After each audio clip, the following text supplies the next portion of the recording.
Moi! Nyt näytämme, miten helposti teet Preziosan puuhelmistä 6-sakaraisen puutähden. Tähti tehdään metallilangasta valmistettuun valmiiseen tähtipohjaan. Voit valita puuhelmet niin, että niiden yhteenlaskettu pituus jättää tähden sakaraan noin 10 mm taivutusvaran. Tähden keskelle kannattaa valita 4 tai 6 mm puuhelmiä, jotta ne mahtuvat koristamaan tähden keskiosan. Pujota haluamasi helmet yhteen sakaraan kerrallaan. Voit käyttää minkä tahansa kokoisia puuhelmiä.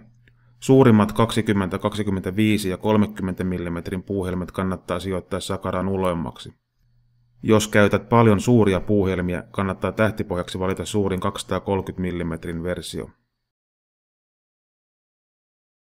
Sakaran päähän tulee jättää noin 10 mm taivutusvara. Tähden keskelle mahtuu vain pieniä helmiä ja ne täyttävät tähden keskiosan. Pienten puuhelmien sijaan voit käyttää myös esimerkiksi siemenhelmiä. Purista pihtejä lujasti, koska lanka on melko jäykkää. Aloita kääntämään niin läheltä langan päätä kuin mahdollista. Pihdit voivat joskus lipsahtaa, kun yrittää tarttua aivan langan päästä.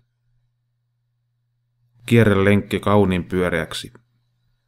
Lenkkiin voidaan solmia siima tai joustolanka, jolla tähti saadaan roikkumaan esimerkiksi ikkunaan.